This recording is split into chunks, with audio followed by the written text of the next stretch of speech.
Kabanata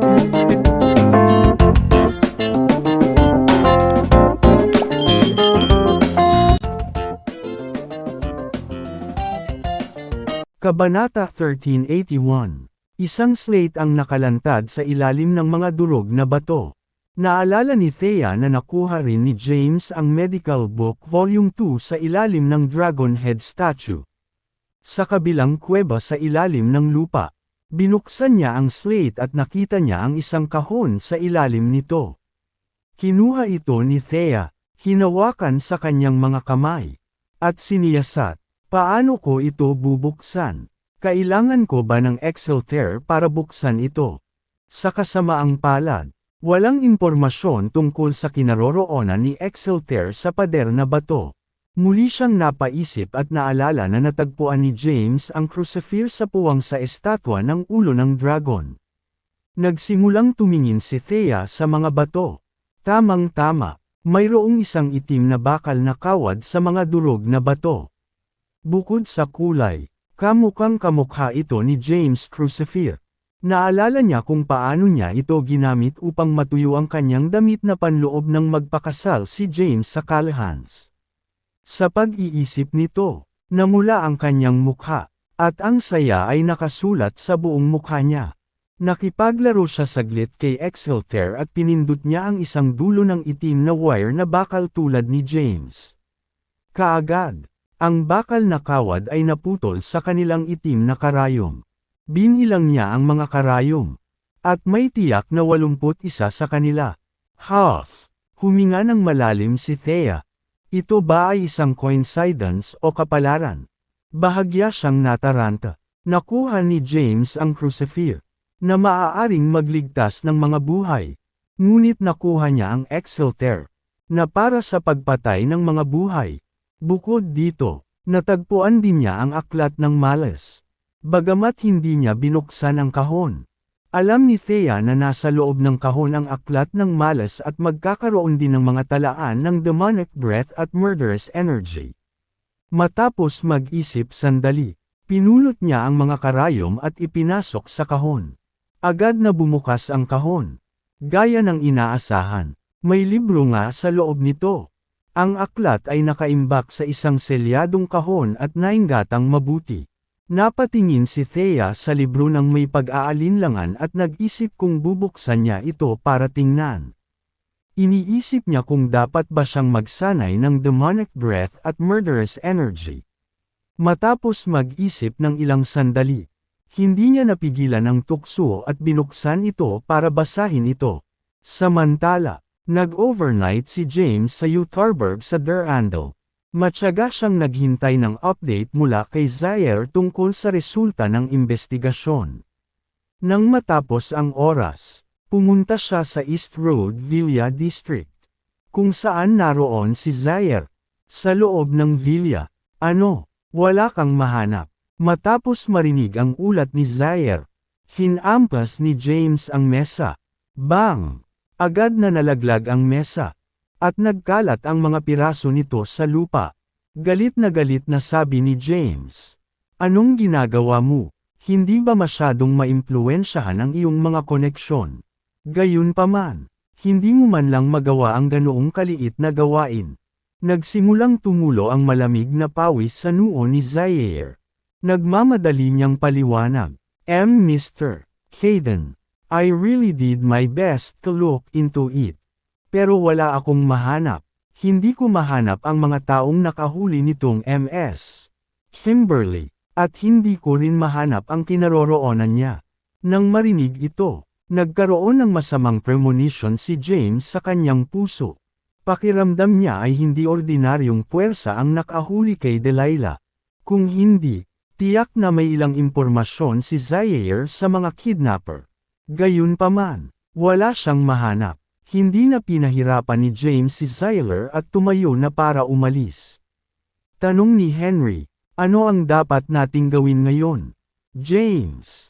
Saglit na nag-isip si James at sinabing, kailangan kong personal na pumunta sa bansa kung saan nahuli si Delilah para makahanap ng ilang pahiwatig. Seryoso ang ekspresyon niya. Naging mas komplikado ang mga bagay. Kabanata 1382. Hindi lang mahanap ni Zaire ang anumang impormasyon tungkol kay Delilah. At mabilis na naunawaan ni James na hindi ordinaryong puwersa ang nakahuli sa kanya. Sa kabila ng impluwensya ni Zaire, wala pa rin siyang mahanap tungkol sa kinaroroonan nito. Walang pagpipilian si James kundi magtungo sa maliit na bansa, Simsrden, sa mga hangganan ng Verandel upang mag-imbestiga. Nais niyang makita kung maaari niyang makuha ang anumang mga pahiwatig tungkol sa pagkawala nito at sa mga taong nakahuli sa kanya. Pumunta tayo sa Simsrden. Henry, i-book na agad ang mga tiket, utos ni James. Sige, tumango si Henry. Kinuha ang kanyang telepono, at binili ang mga tiket online. Sumunod naman si Elena sa likod ni James. Mahigit isang araw na niyang kasama si James pero hindi pa rin alam kung sino ang hinahanap ni James o kung ano ang ginagawa nito. Sinong hinahanap mo, James? Sino si Delilah? Mahalaga ba siya sa iyo? Baka asawa mo siya. Sumunod siya sa likod ni James at patuloy na nagtatanong. Marahang umiling si James at sinabing, "Hindi, napakakomplikadong bagay. At hindi ko ito maipaliwanag sa iyo sa kanilang salita lamang. Problema ito ng ating bansa. At baka hindi mo alam ang tungkol dito kahit sabihin ko sa iyo." Mabuti. Ang bait ni Elena at hindi na nagtanong tungkol dito. Nagtungo silang tatlo sa airport at lumipad patungong Simsrden. Medyo malapit si Simsrden. Bandang hating gabi, silang tatlo ay nagpakita sa bayan ng Simsrden, kung saan dinakip si Delilah. Ang bayan ay medyo rural at hindi masyadong maunlad. Medyo maliit din ang populasyon ng bayan. Ang mga lansangan ay desyerto dahil hating gabi na. Pumunta ang tatlo sa inuupahang bahay kung saan inaresto si Delilah. Natagpuan nila ang landlord, na isang Caucasian lady sa edad na 50. Nagtanong si James tungkol sa mga nakatira sa Solin na umuupa ng bahay sa kanyang 2 buwan na nakakaraan. Sumagot ang may-ari ng bahay. Maraming tao ang dumating para magtanong tungkol sa kanyang pinakabagong. Nasabi ko na ang lahat. Alam ko, wala talaga akong ideya kung nasaan sila. Halatang naiinis ang babaeng Caucasian. Siya ay nagising sa kalagitnaan ng gabi at nabalisa tungkol dito. "Huwag mo na akong babalikan pa." Malamig na sabi niya. Tumingin si James kay Elena at nagtanong, "May pera ka ba ngayon?" Naglabas si Elena ng bank card at sinabing, "Hindi, ito lang ang mayroon ako. Ginagamit ko lang ang card na ito kapag nasa labas ako. Pero hindi ko alam kung magkano ang nasa card." Sige, tumango si James. Si Elena ay miyembro ng Imperial Family ni Durandal. Kaya, dapat siyang magkaroon ng astronomical na halaga ng pera sa kanyang bank account. Tumingin si James sa may-ari at sinabing, "Hanggat sasabihin mo sa akin ang mga detalye ng nangyari, gagantimpalaan ko ito. Paano ang tungkol 10 milyong Erothia dollars? Ikaw ba talaga?" Naintriga ang may-ari ng pera. Ang kanyang saloobin ay agad na umabot ng 180 na pagliko patungo sa partido ni James na parang puno ng pera. "Dapat pumasok kayong tatlo. Mabagal nating talakayin ang mga detalye." Pinapasok niya ang tatlo sa bahay. Pagkapasok niya, nagtimpla siya ng tsaa para sa kanila. Pagkatapos ihain ang tsaa, sabik siyang tumingin kay James at sinabing, "Bigyan mo muna ako ng pera." Tumingin si James kay Elena at sinabing, "I-wire ang pera sa kanya." "Okay," sagot ni Elena. Siya ang prinsesa ni Durandal at hindi na kailangang mag-alala tungkol sa mga gastusin sa pamumuhay. Alam niya na 10 milyon. Malaking halaga ang Erothia dollars. Gayunpaman, ang pera ay isang grupo lamang ng mga numero para sa kanya. "Ano ang iyong account number?" Tumingin siya sa may-ari. Mabilis na sinabi ng landlord ang kanyang account number. Inilipat ni Elena ang pera. Hindi nagtagal, nakatanggap ng may-ari ng abiso sa paglipat. Nang makita ang balanse sa kanyang bank account, ngumiti siya ng malapad. Umupo siya at nagsimulang magsalita. Ano ang pagkakakilanlan ng mag-inang iyon? Kamakailan lang. Maraming tao ang dumating para magtanong tungkol sa kanila. Maraming tao ba ang naghahanap sa kanila? Mahinang tanong ni James. Sandaling nag-isip ang may-ari at sinabing, hindi naman masyado, pero kasama kayong tatlo. May tatlong grupo ng mga tao na nagtanong tungkol sa kanila. May mga dumating din kagabi para magtanong tungkol sa kanila. Kabanata 1383. Napaisip si James saglit. Sa unang pagkakataon, ito ay dapat na kapag siya ay humiling ng isang tao upang imbestigahan ito. Dapat ang pangalawa ay mga tauhan ni Zaire. Sino ang kumuha sa kanila? Nag-isip sandali ang may-ari at sinabing, nangyari itong 2 buwan na nakakaraan. Naalala ko noong 5 ng Enero. Kinagabihan, sumiklab ang layo sa kanilang silid. Pumunta ako upang tingnan ang sitwasyon at nakita ko silang kinuha ng ilang mga tao na hindi ko kilala. Tinanong ni James, anong uri ng mga tao sila? Hindi ko alam. Hindi ako makakita ng malinaw. Alam mo ba kung anong lahi sila? Lahat sila ng lahi. Ang ilan ay mga Asyano. Ang ilan ay Caucasians. At ang ilan ay itim. May mga surveillance camera ka ba dito? Hindi. Maraming tanong si James sa may-ari. Gayunpaman, ang impormasyon ay walang halaga at hindi mahalaga.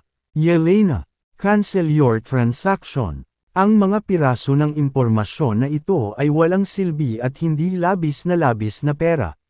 Sabi ni James. Bagamat ginawa ni Yelena ang paglipat, mabilis na mababawi ng bangko ang pera para sa kanya pagkatapos ng isang tawag sa telepono. Nang marinig ito, nabalisa ang may-ari at nagmamadaling sinabi, teka, huwag, mayroon akong isa pang piraso ng impormasyon. Ano ito? Napatingin si James sa may-ari. Nang kinuha sila, narinig kong binanggit nila ang isang lokasyon. Sa iyon, narinig kong sinabi ng isa sa mga Asyano na dadalhin sila sa street Anne's Church. At tila may susando sa kanila mula doon. Agad na tumayo si James at nagtanong. Sigurado ka? Nangako ang landlord. Totoo talaga. Ginagarantiya ko sa iyo na ito ang katotohanan. Sa buhay ko, sigurado akong dinala sila sa street Anne's Church. Hindi na nagsalita pa si James. Tumayo siya, tumalikod, at umalis. Mabilis na sumunod sa kanya sina Henry at Yelena. Sa tahimik na mga kalye sa labas, tumingin si James kay Yelena at sinabing, Yelena, maaari mo ba akong tulungang gamitin ang opisyal na intelligence network ng Der Andal para magtanong tungkol sa street Anne's Church? Tumingin si Yelena kay James at ngumisi. Then, she said, wala akong karapatang gamitin ang intelligence network ng bansa. Masyadong mataas ang tingin mo sa akin. Ikaw ang prinsesa. Ako nga si prinsesa. Ngunit hindi ako nakikilahok sa mga gamit pampulitika. Kung gayon, tawagan mo ang iyong ina. Tatawag ako at magtatanong. Naglakad si Yelena sa gilid.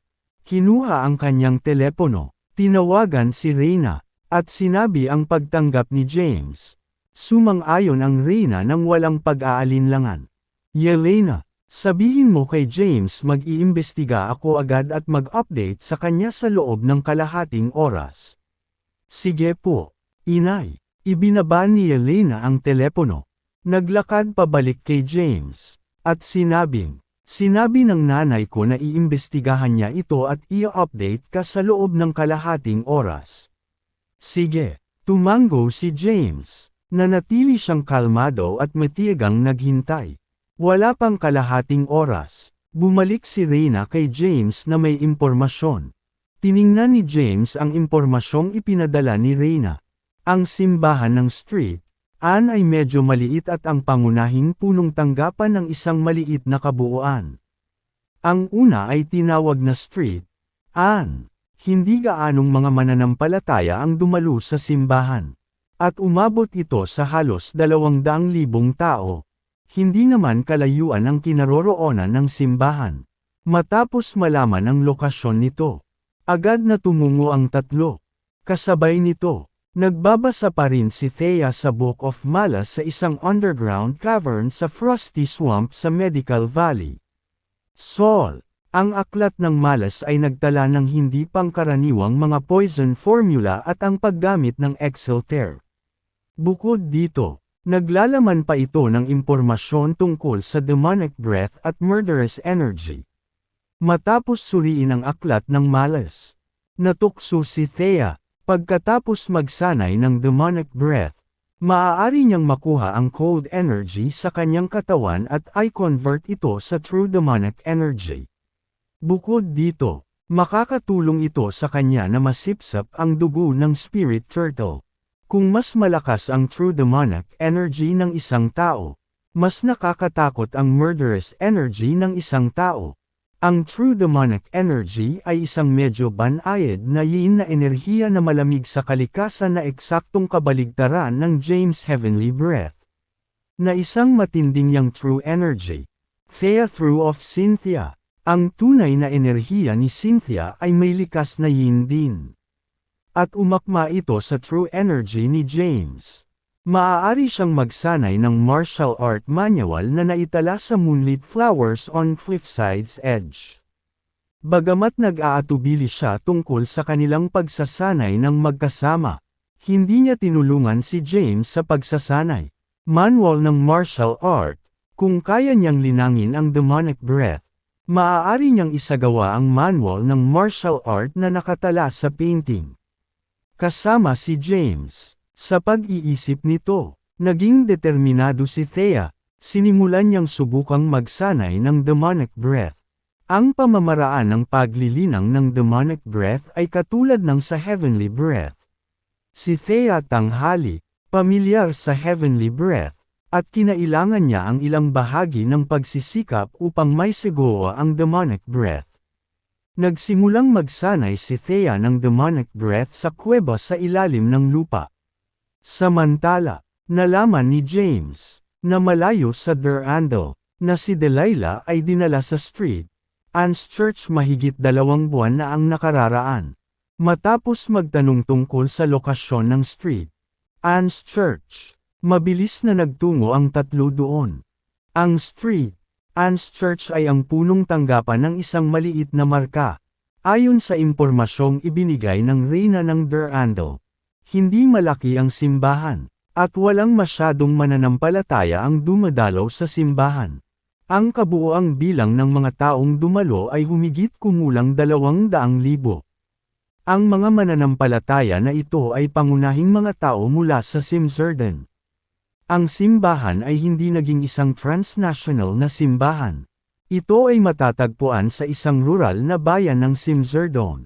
Sa isang damuhan, mayroong isang parang kastilyo na gusali. Lumapit ang isang off-road na sasakyan. Si Henry, na nagmamaneho, ay huminto ng 1 kilometro ang layo mula sa parang kastilyong gusali sa unahan at sinabing, James, ayon sa nabigasyon, ang kastilyo sa unahan ay ang street, Anne's Church. Nagpapahinga si James na nakapikit sa passenger seat at may iniisip. Nang marinig ang boses ni Henry, itinaas niya ang kanyang ulo at nakita ang isang kastilyo sa unahan nila. Sige, ituloy mo. Alam niyang ang street, Anne's Church ay tiyak na hindi isang ordinaryong simbahan. Malamang na ginagamit ng mga mahiwagang puwersa ang simbahan bilang takip. Kung tungkol sa kung may malakas na puwersa sa street, Anne's Church, hindi sigurado si James. Gayunpaman, hindi siya natatakot. Isa na siyang 8th-ranked Grandmaster. Ang kanyang lakas ay kahanga-hanga kahit na sa mga sinaunang martial artist ng Saul. Hindi niya masyadong pinansin ang mga puwersa ni Erothaya. Nagpatuloy si Henry sa pagmamaneho. Hindi nagtagal, nakarating na siya sa gate ng kastilyo. Ang tarangkahan ng kastilyo ay halos 10 metro ang taas. At ang itim na tarangkahan ay mahigpit na nakakandado. Walang tao sa paligid. At nakakatakot ang katahimikan. Bumaba ang tatlo sa sasakyan. Lumapit si James at kumatok sa gate. Kriek. Bumukas ang malapad na bakal na pinto. Isang matandang lalaki na nakasuot ng malaki at pulang damit at nakasuot ng sombrero ang nagbukas ng gate. Medyo kakaiba ang itsura niya. At para siyang salamangkero. "Hello, sinong hinahanap mo?" Pagkabukas ng pinto ng matanda ay pinagsalikop niya ang kanyang mga kamay at magalang na nagtanong. Nakangiting sabi ni James, "Pumunta kaming tatlo dito para mamasyal. Gabi na, at wala kaming mahanap na matutuluyan. Napansin namin ang isang simbahan dito at naisip namin kung maaari kaming magpalipas ng gabi." "Sure, pasok ka." Ang matanda na nakasuot ng pulang damit na may sombrero ay gumawa ng isang malugod na kilo at inanyayahan ang tatlo sa loob. Inakay niya ang tatlo papasok ng simbahan. Sa loob ng gate ay walang espesyal. May ilang matataas na puno. Dinala ang tatlo sa isang wing building. Kabanata 1385, sa silid. Gumawa ng tsaa ang ilang mananampalataya sa simbahan at dinala ito. Umupo silang tatlo. "Natatakot ako na mayroon tayong limitadong mga silid. At kayong tatlo ay kailangang magsisiksikan sa isang silid ngayong gabi." Sabi ng matanda. "Oo naman. Hindi magiging problema iyon." Casual na sagot ni James. Pagkatapos, tinanong niya, "Nga pala, taga-Sol kami at hindi pa namin narinig ang Street Anne's Church dati. Ako ay, hindi ka pani-paniwalang interesado sa mga dayuhang kultura at nag-iisip kung maaari mong sabihin sa akin ang tungkol sa kasaysayan ng iyong simbahan." "Oh, ganoon ba? Gabi na, kaya magpahinga na kayong tatlo. Paano kung sasabihin ko sa iyo ang tungkol sa ating simbahan bukas ng umaga?" "Oo naman." Hindi na nagsalita pa si James. "Kung ganoon, sana ay nakapagpahinga kayong tatlo. Iiwan na kita magdamag." Bahagyang yumuko ang matandang lalaki at tumalikod para umalis. Pagkaalis niya, tinanong ni Henry, "James, may napansin ka ba? Medyo kakaiba." Dumilim ang mukha ni James. "Kakaiba?" Naguguluhan na tumingin si Elena kay James at nagtanong. "Anong kakaiba? Parang walang kakaiba sa akin." Sumimangot si James at sinabing, "Pagpasok ko pa lang sa kastilyong ito, nakaramdam ako ng masamang enerhiya. Parang may masamang nakatitig sa amin mula sa dilim kaya hindi ako komportable. Bukod dito, nakaramdam ako ng masamang enerhiya mula sa matandang lalaki na nanguna sa amin ngayon sa kabila ng kanyang nakangiting mukha." "Ganyan ba talaga ka-creepy?" Nanginginig sa takot ang katawan ni Elena. At lumapit siya kay James. Hinawakan ang kamay nito. With a frightened expression on her pretty face, she said, "I feel weird after hearing you say all that. Bilasan na natin umalis. Baka mawalan tayo ng buhay dito."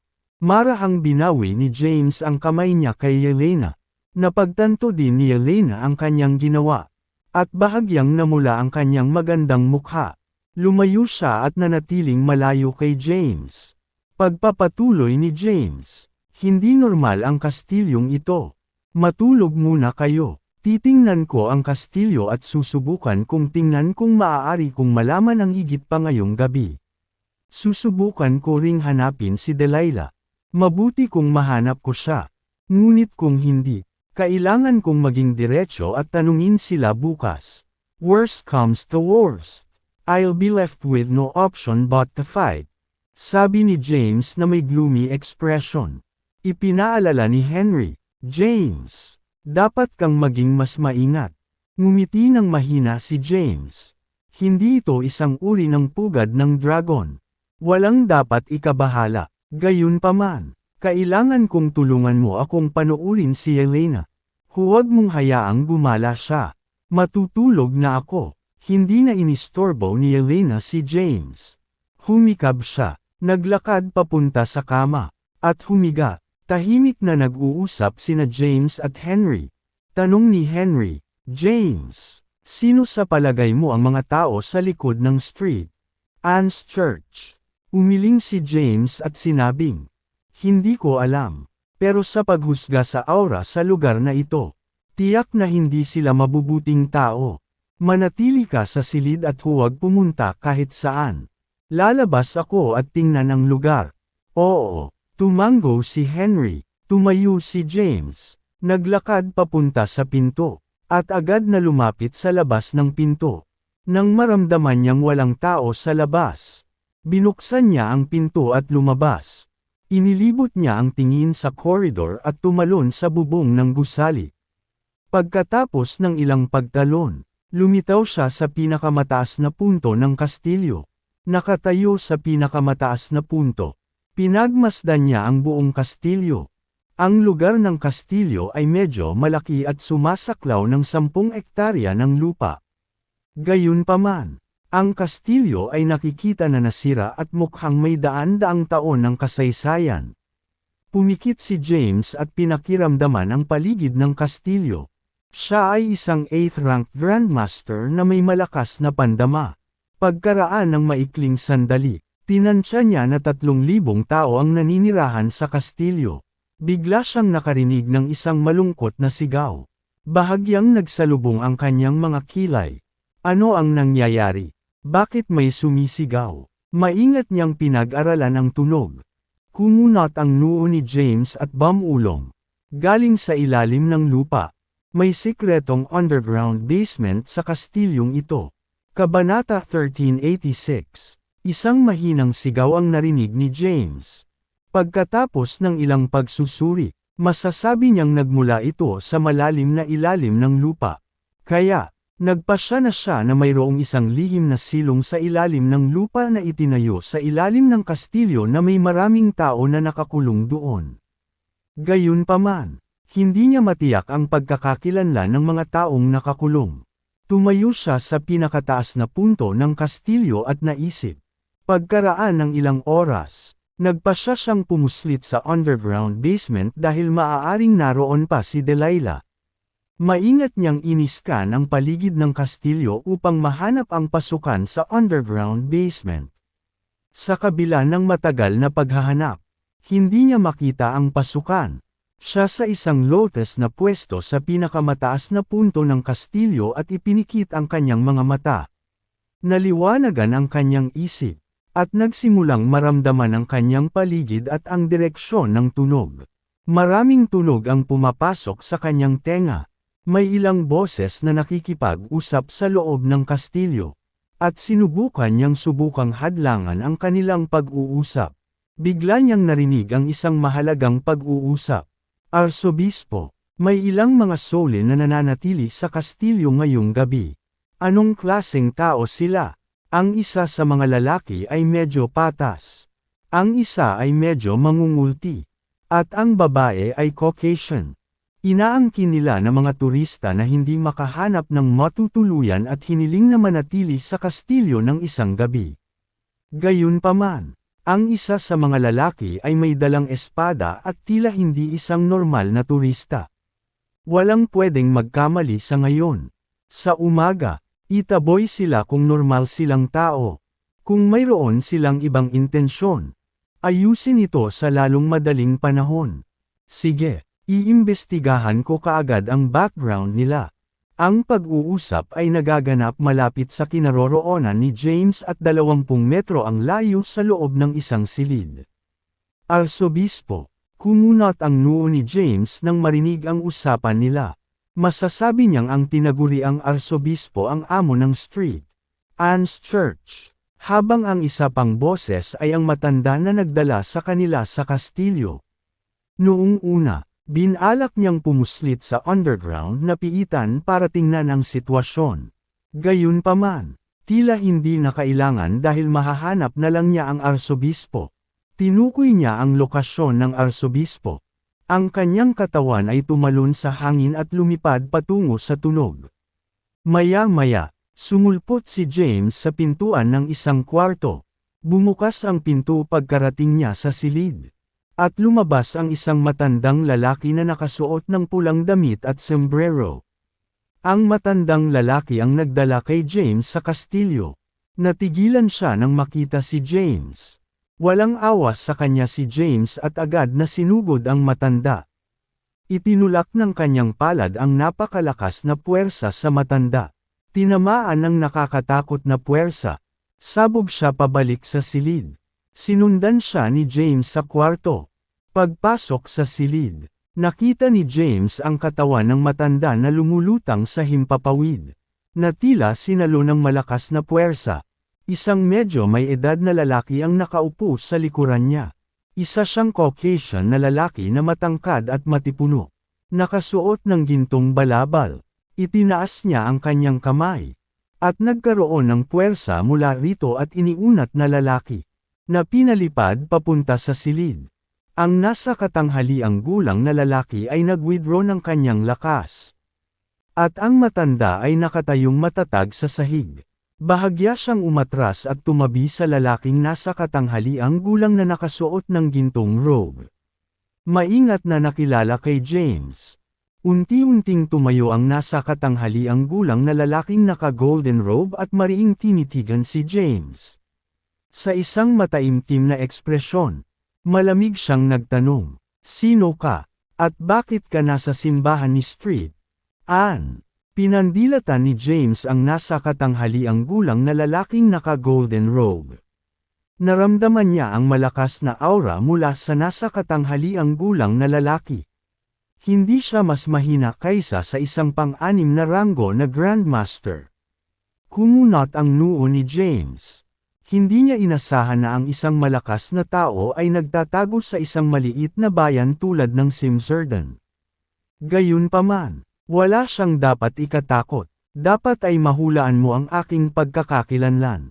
Isang martial artist mula sa Seoul. Kabanata 1387. Tama iyan. Street. Walang hinaing ang Ann's Church sa mga martial artist ni Seoul. Ano ang ibig mong sabihin dito? Sigurado ka bang walang mga hinaing? Ngumisi si James at dumilim ang mukha. Malamig niyang sinabi, "Kung gayon, tatanungin kita, dinala ba dito ang isang mag-inang mula kay Seoul 2 buwan na ang nakakaraan?" Agad na nagbago ang mukha ng arsobispo. Ang kanyang ekspresyon ay nagbigay kay James ng sagot na kailangan niya. Sigurado siya na si Delilah at ang kanyang ina ay dinala sa simbahan. Biglang sumibol ang isang malakas na enerhiya mula sa kanya. Sa isang iglap, agad siyang humarap sa arsobispo. Siya ay mabilis. At bago pa makapag-react ang arsobispo, isang mahabang espada na nakadikit sa kanyang leeg. Binunot ni James ang kanyang espada at idiniin ito sa leeg ng arsobispo. "Huwag mong sabihing hindi kita binigyan ng pagkakataong mabuhay. Magtatanong ako, at sasagutin mo. Maintindihan? Kung hindi ako nasiyahan sa mga sagot mo, huwag mo akong sisihin sa pagiging walang awa mo." Malamig na banta ni James. Bumangon ang takot sa puso ng arsobispo. Ang arsobispo ay isang malakas na tao at nireranggo ng 30 segundo sa Global Elysian Ranking. Ang Elysian Ranking ang leaderboard ng mga powerhouse sa mundo. Dahil siya ay nireranggo ng 32 sa Elysian Ranking. Global na 32 lamang ang makakatalo sa kanya. Gayunpaman, sa harap ng sinaunang martial artist na mula kay Seoul, ayaw niyang lumaban. Kung balak siyang patayin ng mga sinaunang martial artist mula kay Seoul, baka bangkay na siya. Namuo ang butil ng pawis sa kanyang noo. Hindi nagtagal, tumulo ang pawis sa kanyang mukha at nabasa ang kanyang gintong robe. Huminga siya ng malalim at pinilit na pakalmehan ang sarili. Anong gusto mong itanong? Pilit niyang kinakalma ang sarili. Ngunit nanginginig ang kanyang mga ngipin habang nagsasalita. At nauutol siya sa kanyang mga salita. May isang pares ba ng mag-ina na ipinadala dito sa 2 buwan na nakakaraan? Oo, matapat na sagot ng arsobispo. Kinuha ni James ang larawan ni Delilah at nagtanong, "Isa ba ito sa kanila?" Oo, malamig na sigaw ni James. "Nasaan siya ngayon?" "Hindi ko alam." "Ano?" Isang nakakatakot na enerhiya ang lumabas sa katawan ni James. Naapektuhan ng enerhiya, nahirapang huminga ang arsobispo, at namula ang mukha na parang masussuffocate. Wala talaga akong ideya. Nahihirapang sinabi ng arsobispo. Talagang dinala sila dito ngunit kinuha ng ilang araw. Sino ang kumuha sa kanila? Saan sila dinala? At sino ang nagdala sa kanila dito? Kalmadong tanong ni James sabay-sabay. Ay ito ay. Nag-alinlangan ang arsobispo. Sa sandaling iyon, naramdaman niya ang pagdiin ng espada sa kanyang leeg. At ang dugo ay tumulo mula sa kanyang balat. Natarante siya at galit na sagot. Huwag mo akong patayin. Sasabihin ko sa'yo. Sasabihin ko sa'yo. Sinaman siya ng tingin ni James. Patuloy na tumutulo ang butil ng pawis sa kanyang noo. Hindi ko alam kung sino ang nakahuli sa kanila at kung saan sila dinala. Ngunit alam ko ang mga taong nagdala sa kanila dito ay mula sa Paul R. sect. Nagtanong muli si James. Ano ang pinagmula ng Paul R. sect? Paano ko ito ipapaliwanag sa iyo? Ang Paul R. sect ay nasa loob ng libo-libong taon. At hindi ako sigurado sa pinagmulan nito. Gayunpaman, ang pinuno ng Paul R. sect ay nasa ikatlong ranggo sa Elysian Rangkang. Elysian Rangkang. Natigilan si James. Ano iyon? Ito ang unang pagkakataon na nakarinig siya ng isang Elysian Rangkang. Ipinaliwanag ng arsobispo. Ang Elysian Rangkang ay ang leaderboard ng mga makapangyarihang tao mula sa buong mundo. Hindi kasama ang mga sinaunang martial artist ng Seoul. Kabanata 1388. Ito ang unang pagkakataon ni James na malaman ang tungkol sa Elysian Rangkang. Matapos malaman na ito ang ranggo ng pinakamalakas na tao sa mundo. Bahagya siyang naintriga. Binawi niya ang kanyang espada at inilagay sa scabbard nito. Tapos, tanong niya, interesado ako sa Elysian Rangkang na ito. Sabihin mo sa akin ang higit pa tungkol dito. Matapos tanggalin ang Blade of Justice, binawi ni James ang kanyang lakas. Sa wakas ay nakadama ng kagaanan ng arsobispo. Tungkol naman sa matandang nakapula, hindi man lang siya ng ahas na huminga nang ilabas ni James ang kanyang lakas. Hindi na napigilan ng puwersa. Nakahinga na siya ng maluwag. Gayunpaman, ang kanyang mga binti ay naging goma. At siya ay bumagsak sa lupa. Hindi na makabangon. Pinunasan ng arsobispo ang malamig na pawis sa mukha at tumingin kay James. Hindi niya maiwasang mapabuntong hininga. Sa kabila ng pagkarinig tungkol sa kapangyarihan ng mga martial artist ni Seoul. Hindi pa siya nakaka-contact noon. Nabigla siya matapos makipagkita sa isa at pinilit na kumalma. Pagkaraan ng ilang sandali, binawi niya ang kanyang mga labi at sinabing, ang Elysian Congress ay itinatag ng 100 taon na ang nakalilipas. Sa panahon ng labanan 1 siglo na ang nakalilipas. Maayos ang lahat para sa mga panlabas na puwersa na sumalakay kay Seoul. At ang mga puwersang ito ay madaling sinakop ang mga lupain nito. Gayunpaman, binaliktad ni Seoul nang lumahok ang kanilang mga martial artist sa labanan. At ang mga sumasalakay sa bansa ay dumanas ng isang mapaminsalang pagkatalo. Pagkatapos ng pagsubok, hindi matanggap ng mga powerhouse sa buong mundo ang pagkatalo at itinatag ang Elysian Congress para magkaisa ang kanilang lakas para salakayin muli si Seoul. Gayunpaman, pagkatapos na maitatag, ang planong pag-atake kay Seoul ay hindi nangyari dahil sa hindi malamang dahilan. Mula noon, ang Elysian Congress ay dahan-daang naging Elysian Rangkang at ginamit bilang isang leaderboard para i-ranggo ang lahat ng makapangyarihang tao sa buong mundo. Ang taong kumuha ng mga babaeng Seoulin ay si Archbishop Paul Oris, na ikatlo sa Elysian Rangkang. Nagtanong si James dahil sa curiosity. Kung gayon, sino ang pangalawa at una? Sinabi ng arsobispo. Ang pangalawang lugar ay ang pinuno ng pamilya Keys sa Durandal, si Crowler Keys. Ang unang lugar ay ang pinuno ng Vampire Clan. Siya rin ay kinikilala bilang pinakamalakas na tao sa mundo at binyansagang First Blood Emperor. Vampira, natigilan si James. Narinig na niya noon ang tungkol sa mga bampira pero sa mga pelikula lang siya napapanood. Palaging iniisip ni James na ang mga bampira ay kathang-isip lamang at hindi talaga nag-e-exist sa mundo. Pagkaraan ng ilang sandali, tanong ni James, "Alam mo ba kung nasaan si Arsobispo Paul Ores?" "Hindi ko alam." Walang magawang umiling ang arsobispo. Humingi siya ng awa. "Hindi ko talaga alam. Patawarin mo ako. Pansamantala lang akong nagbigay ng lugar para manatili ang mga babaeng Solin. Hindi ko alam kung sino sila."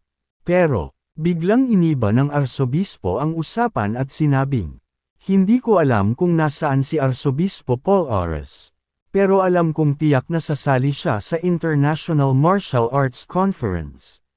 Iniisip ito, ang Elysian Rangkang ay matagal nang hindi na-update. At hindi mabilang na mga tao ang naglalayong talunin ang mga ranggo na powerhouse at umakyat sa mga ranggo. International Martial Arts Conference. Bulong ni James.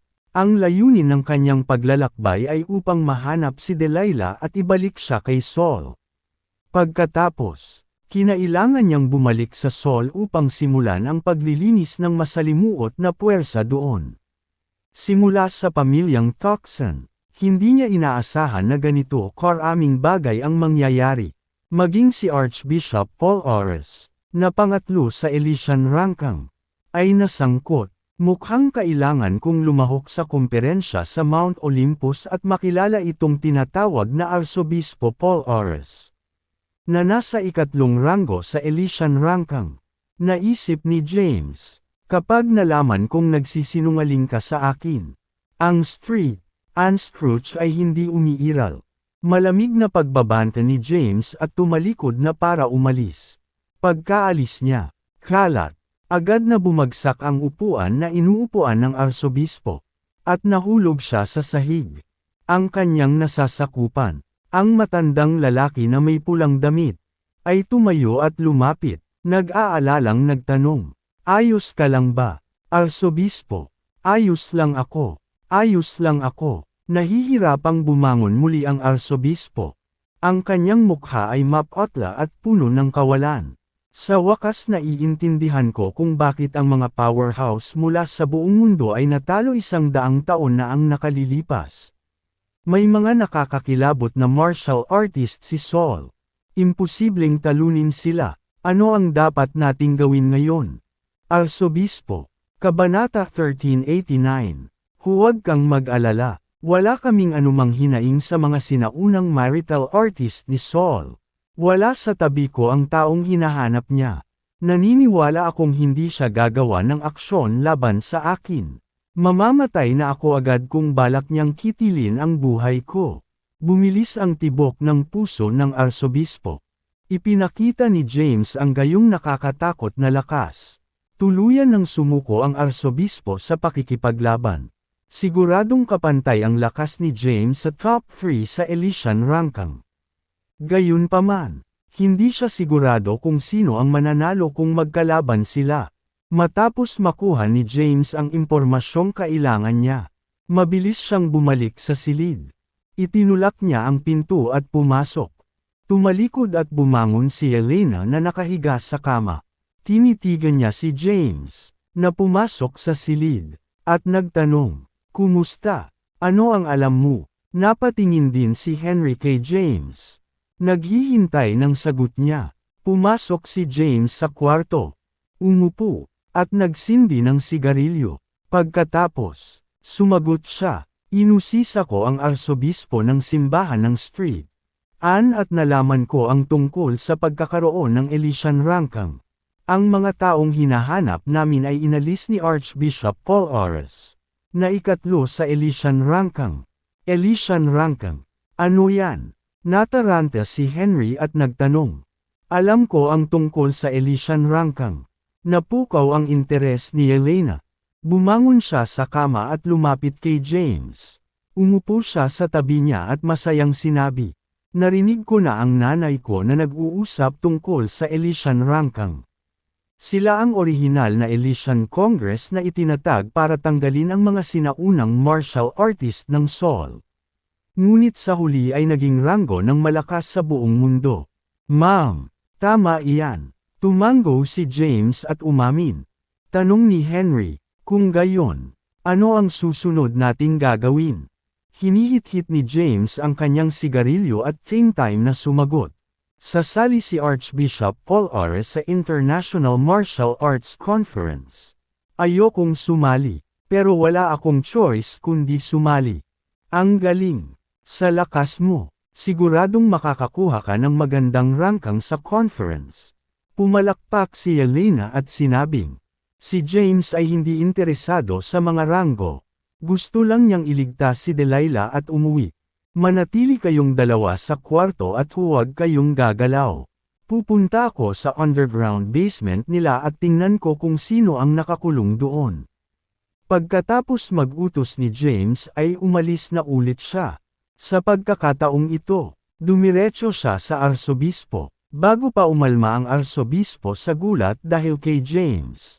Bumalik si James. Nang makita niya si James, natakot siya kaya nanlambot muli ang kanyang mga paa.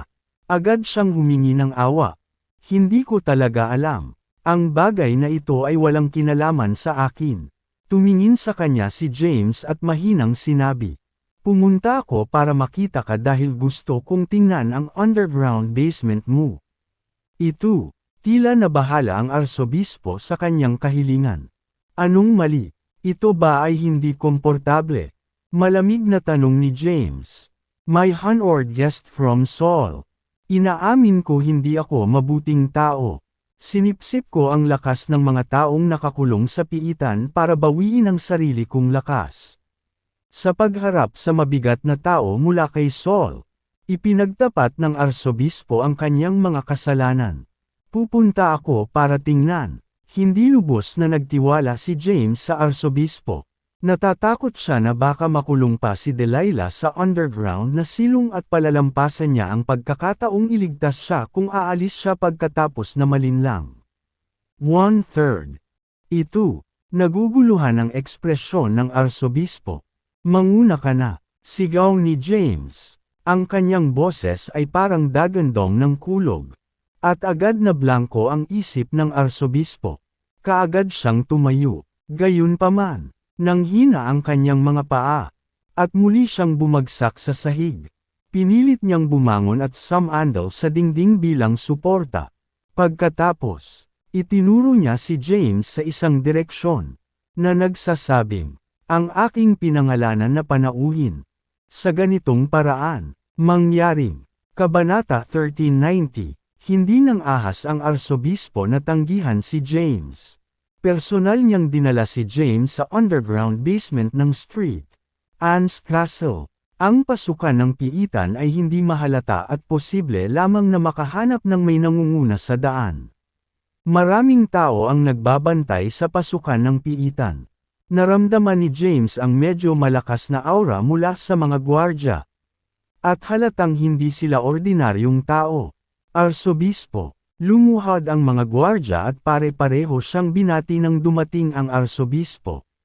Malungkot ang ekspresyon ng arsobispo. At hindi siya naglakas loob na makipag-usap sa kanyang mga nasasakupan. He turned to look at James helplessly and said, "My honored guest. This really has nothing to do with me. Pansamantala ko lang silang pinananatili dito. Itigil ang pagmumura ng walang kaparirikan at magpatuloy sa pangunguna. Oo naman. Pakiusap sumunod po kayo sa akin." Hindi nagtagal. Pinangunahan ng arsobispo si James sa kalaliman ng silong sa ilalim ng lupa. Ang silong sa ilalim ng lupa ay madilim at mamasa-masa. Hindi mabilang na mga kulungang bakal ang itinayo. At maraming tao ang nakakulong sa mga ito. Ang mga taong ito ay nakahandusay sa lupa ng malungkot. At sila ay sumigaw ng buong lakas.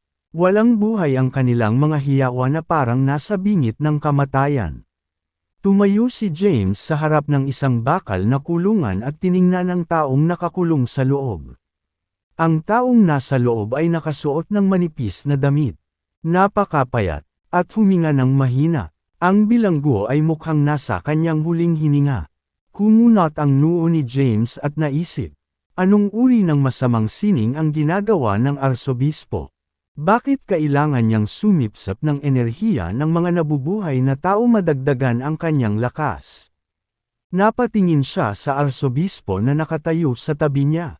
Natakot ang arsobispo, at bumigay muli ang kanyang mga paa, dahilan para bumagsak siya sa lupa. Humawak siya sa pinto ng bakal na kulungan at nahihirapang tumayo. Malungkot ang mukha, nagmakaawa siya. Please spare me. Hindi na ako maglalakas loob na gawin ito. Hindi ako kukuha ng mga estranghero para dumami. Hindi siya pinansin ni James at nagpatuloy sa paglalakad papasok sa basement. Pangunahing gusto niyang tingnan kung nasa basement pa rin si Delilah. Matapos maglibot sa basement, natagpuan niya ang humigit kumulang 300 tao na nakakulong. Ngunit lahat sila ay mga lalaki. At ni isang babae ay hindi nakikita. Si Delilah ay hindi kabilang sa mga nakakulong na ito. Orihinal na sinadya ni James na iligtas ang mga taong ito. Gayunpaman, napansin niyang mahina ang kanilang sigla at hindi mabubuhay ng matagal kahit na sila ay nailigtas mula sa basement. Tsaka wala siya kay Saul at ayaw makialam sa negosyo ng ibang tao. Umalis siya sa underground basement.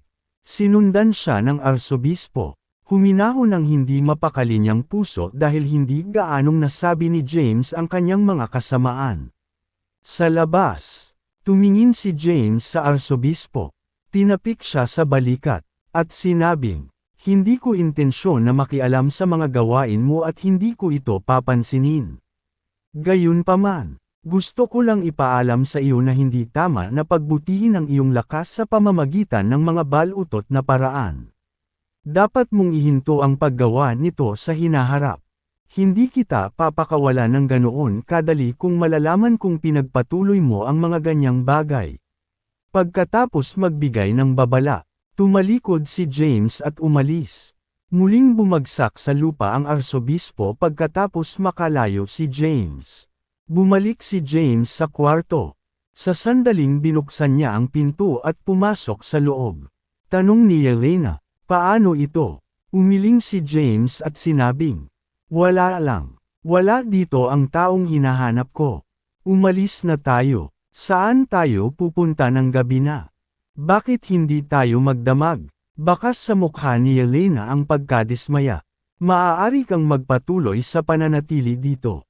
Masama ang lugar, at hindi ako komportable sa amoy. Sabi ni James. Kinilig si Elena at mabilis na tumayo. At sinabing, umalis na tayo, sasama ako sayo. Ang tatlo ay hindi na nanatili sa street. Anne's Church at umalis kaagad. Pagkalabas ng simbahan, tanong ni Henry, saan pupunta, James? Sinabi ni James, sa Mount Olympus. Kailangan kong mahanap si Arsobispo Paul Ores at magtanong tungkol sa kinaroroonan ni Delilah. Isa pa, sasali ako sa International Martial Arts Conference habang nandoon ako para maranasan ang lakas ng mga powerhouse sa buong mundo. Sige, tumango si Henry at nagmamaneho. Kabanata 1391. Nagtungo ang tatlo sa paliparan at nagmamadaling bumili ng mga tiket sa eroplano patungo sa isang lungsod malapit sa Mount Olympus. Sa pagsikat ng araw, nakarating sila sa Olympia, isang kilala at cosmopolitan na lungsod sa Durandal. Sa Olympia, isang presidential suite sa isang 5-star hotel. Naka-lotus position si James sa sala. Isang partikular na enerhiya ang umikot sa paligid niya. Sa ilalim ng impluwensya nito, kahit na ang hangin ay nagyelo. James, ano ang susunod nating gagawin? Dito na lang ba tayo uupo? Sa pagtingin kay James, tinanong ni Henry, ano ang dapat nating gawin tungkol sa pagpapalitan ng militar sa pagitan ng dalawang bansa? Binuksan ni James ang kanyang mga mata at mahinahong sinabi, the military exchange is merely an excuse. Walang magbabago kahit pumunta tayo. Ilang araw na lang bago ang International Martial Arts Conference. Plano kong gamitin ang natitirang oras ko para magkaroon ng closed-door meditation.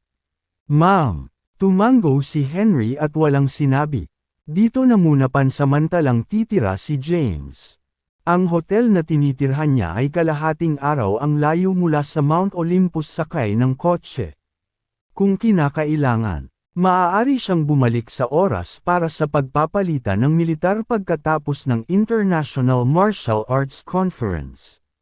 Lumibot si James sa paligid ng Ayutthaya. Sa huli, nanatili siya sa isang hotel sa lungsod ng Olympia. Samantala, si Thea ay nasa loob ng Frosty Swamp sa likod ng Medical Valley. Nakuha niya ang Excelter at ang aklat ng Malas. Sa sandaling iyon, nililinan niya ang demonic breath, na naitala sa ang aklat ng mali siya, kahit na ang paglilinang ng demonic breath ay dapat sa teoryang mas mahirap kaysa sa paglilinang ng heavenly breath. Ang kasalukuyang kondisyon ni Thea ay perpekto para sa paglinang ng una. Sa lahat ng ito, hindi niya maalis ang True Frost energy sa loob niya. Ngayon, gayunpaman, sa pamamagitan ng paglilinang ng demonic breath, maaari niyang makuha ang True Frost energy. Nakaupo sa isang lotus na posisyon sa isang bato na puno ng lumot. Ang kanyang katawan ay dahan-daang lumutang sa hangin at umabot ng hindi bababa sa 2 metro ang taas.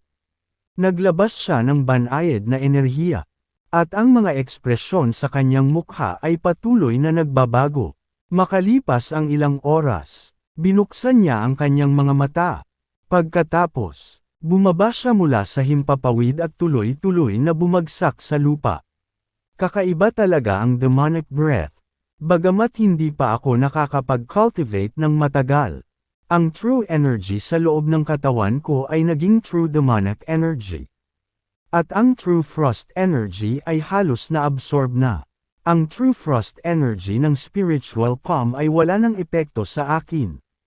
Ngayon, kaunti na lang ang natitira kong internal injuries. Bulong ni Thea, hindi niya alam kung ilang araw na siyang nagliligawan. Gayunpaman, halos nahulaan niya na hindi ito maaaring higit sa 5 araw. Sa buong panahon, ginawa niyang true demonic energy ang kanyang true energy at naabsorb ang true frost energy sa loob ng kanyang katawan. Nakapatay na enerhiya, itinaas ni Thea ang kanyang kamay, at ang makapangyarihang true energy ay natipon sa kanyang palad. Then, she waved her hand.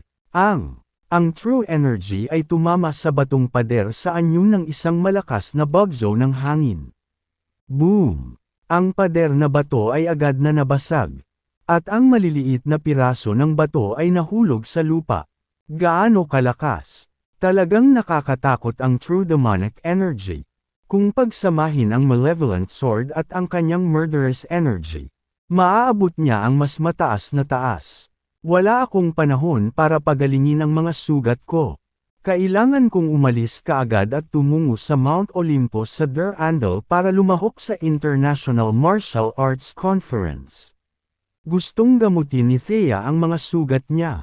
Gayunpaman, dahil wala siyang oras upang gawin ito, maaari niyang gamutin ang kanyang mga pinsala habang papunta siya sa Durandal. Ang kanyang katawan ay may bahid ng true frost energy. Gayunpaman, sa kanyang true energy at sa kapangyarihan ng spirit turtle, kaya niyang pigilan ang kalagayan ng kanyang katawan. Sa likod ng Medical Valley, sa harap ng Frosty Swamp, ilang araw na rito ang Medical Saint. Nanatili siya rito matapos makipagsapalaran si Thea sa Frosty Swamp. Sa isang kisap mata, 5 araw na ang lumipas. 5 araw na, bakit hindi pa siya nagpapakita? May nangyari ba sa kanya? Naging malungkot ang ekspresyon ng Medical Saint. Inilagay ni Thea ang Book of Malas sa kahon at tinakpan ito. Pagkatapos, habang hawak ang kahon, naglakad siya papunta sa tabing ilog at sinulyapan ang tahimik na ibabaw ng tubig. Tapos, tumalon siya. Lamusong siya sa ilalim ng tubig para maghanap ng daan palabas. Hindi nagtagal, natagpuan niya ang puyo ng tubig sa tubig. nag-catalyze ng true energy at nag-activate ng kapangyarihan ng Spirit Turtle. Lumangoy siya paitaas at nabasag ang vortex ng madali. Sa huli, umalis siya sa yungib. Kahit na gusto niyang lumangoy sa pampang. Naalala niya ang kanyang layunin ang hanapin ang Sanguine Bloom. Hindi niya inasahan na tanggayin siya ng puyo ng tubig at dinala sa yungib kung saan niya natagpuan ang aklat ng mali siya. Pagkatapos mag-alinlangan ng ilang sandali, nagpatuloy siya sa paglangoy pababa. Nang hindi nakakasagabal ang True Frost Energy, madali niyang narating ang pinakamalalim na bahagi ng Frost Swamp. Maraming halaman doon. Gayunpaman, kahit anong pilit niya, hindi niya mahanap ang Sanguine Bloom. Siya ay dismayado. Kung wala ang bulaklak, ang kanyang mga sugat ay magtatagal upang maghilam. Aalis na sana siya. Sa gilid ng kanyang mata, napansin niya ang Sanguine Bloom na nakasabit sa pagitan ng mga siwang ng isang bato. Dahil sa tuwa, dali-dali siyang lumangoy patungo sa bulaklak at binunot ang halaman. Pagkatapos, habang hawak ang Sanguine Bloom, bumalik siya. Sa Frosty Swamp, isang manipis na ulap ang bumaba sa lugar. Walang palatandaan si Thea nitong nakaraang araw. Naisip ng medical saint na namatay si Thea sa ilalim ng latian. Kaya naman, hindi siya nagtagal at mabilis na umalis. Lumitaw ang mga alon mula sa kalmadong ibabaw ng tubig. Isang babae ang lumabas mula sa Frosty Swamp. Then, kasing bilis ng kidlat, nasa pampang siya. Dahil sa pagkatali ng true energy, pinatuyo niya ang kanyang basang damit at iniskan ang kanyang paligid. Wala nang makita ang medical saint. Hindi siya nagtagal at nagmamadaling umalis din. Hindi siya nagmamadaling makipagkita sa medical saint. Wala na kasi ang maskara niya.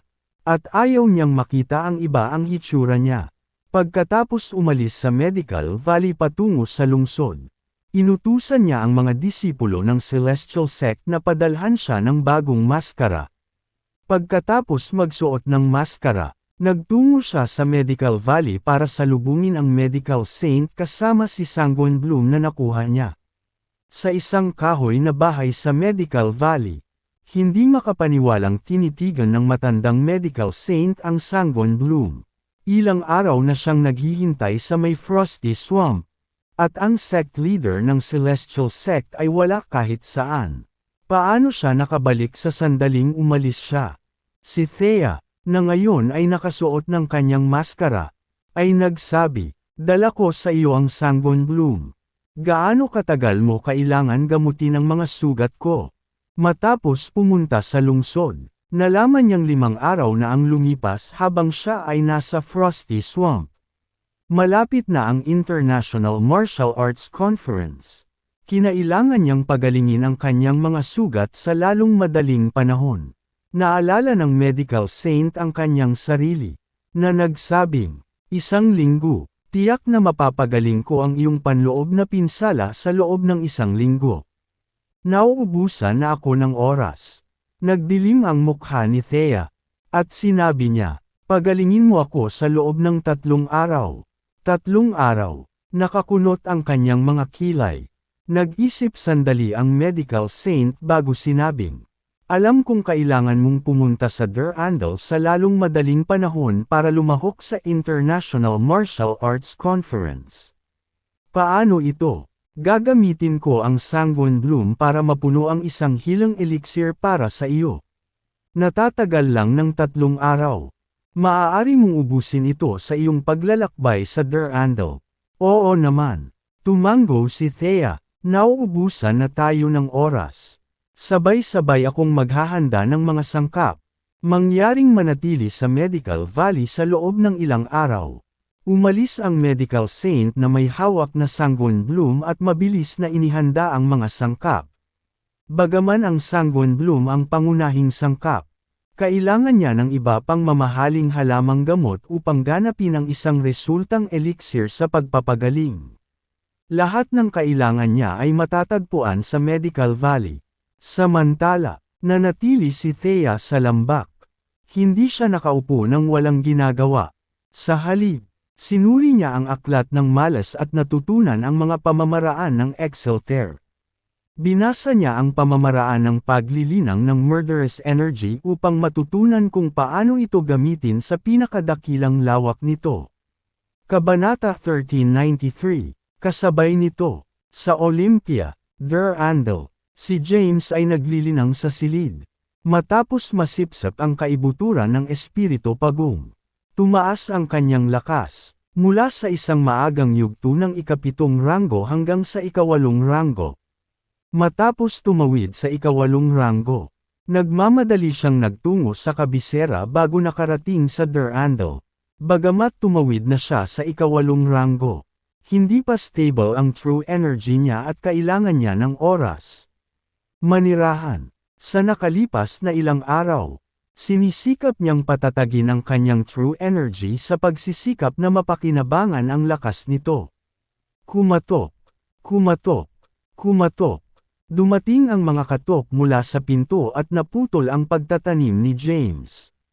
Tumigil siya at tumayo. Pagkatapos, sa isang kisap mata, lumitaw siya sa harap ng pinto at binuksan ito.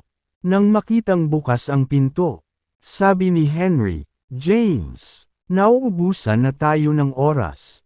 Bukas ang International Martial Arts Conference. Hindi tayo aabot kung hindi tayo pupunta ngayon." "Ma'am," lumabas si James ng kwarto. Habang naglalakad siya palabas ng silid, biglang lumitaw si Elena at hinawakan ang kanyang braso. Nakitang-kita ang kasiyahan sa kanyang mukha. "James, ang Mount Olympus ay magiging kahanga-hanga.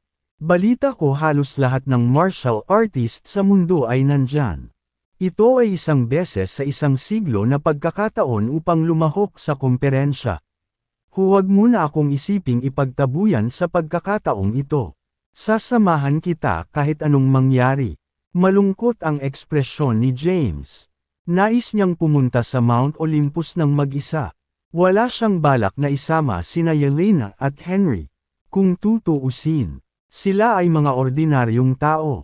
Habang ang mga kalahok sa International Martial Arts Conference ay binubuo ng pinakamakapangyarihang martial artist.